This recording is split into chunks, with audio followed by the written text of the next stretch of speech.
We are in Washington, D.C. As a DC-based real estate development company, Redbrick LMD is focused on areas of the city that have high growth potential. A lot of the waterfront property along D.C. has been heavily underutilized.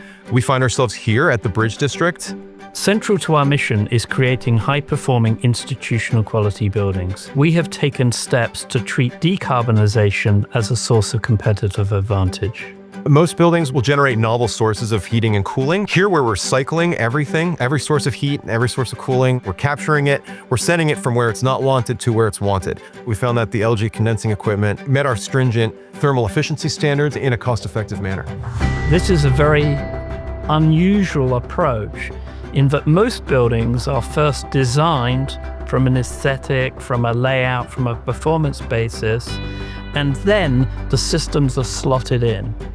We have flipped the paradigm and we've said the energy standard is binding, and then we've designed the building to perform at that level. Avoiding that unnecessary waste of energy not only can have a favorable environmental impact, but it's also saving money. We're not just building for today's standards and codes, we're building for where we believe the standards and codes will land in the foreseeable future. LG was part of the design process. The system that we chose for this building was primarily selected to maximize heat recovery between the different uses of the building. We have a unique mix of multifamily use and heavy retail use. We needed a system that can stay flexible and connect into all of those sources, not just one. We selected an energy recovery loop that is serviced by heat pump chillers. That condenser water loop is made up of 20 LG heat pump chiller machines that are all piped in parallel and serving that large heat exchanger. We're using air source heat pump chillers as opposed to a boiler system with a cooling tower. That heat pump chiller is replacing effectively both of those products in one, and it's incredibly efficient in doing so. Both the LG team and the controls team were very responsive. They were very helpful in the startup process and then the initial programming process.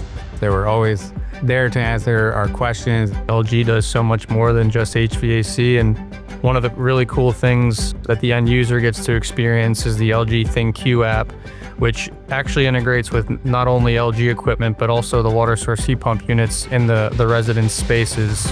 So they're able to look at refrigerator, space temperature, television, all those other things that you can use on the LG ThinQ app. It's not just LG HVAC in this building. There are a ton of other electronic solutions in this building that LG has provided. What we've created here in this building is essentially an ecosystem of thermal energy and heat. For example, we have an anchor tenant, Atlas Brewworks. Heat is a common byproduct in the brewing process. We are capturing that in our system and recycling it into other uses throughout the building where appropriate. That's happening on a micro scale at every single heating and cooling source in this building. The inherent efficiency of designing a net zero building is actually going to enable us to build more profitable buildings at a lower cost. It is a level of performance that other developers simply do not aspire or even realize that one can profitably design to. LG heat pump chillers are the main star of the show here. LG is the driver of this system. It's a really versatile piece of equipment. For example, here we're using it on a condenser water system, but on another project it could be used as a chilled water system. It could serve fan cool units. The beautiful thing about the LG piece of equipment is it can serve a ton of different types of equipment and be effective.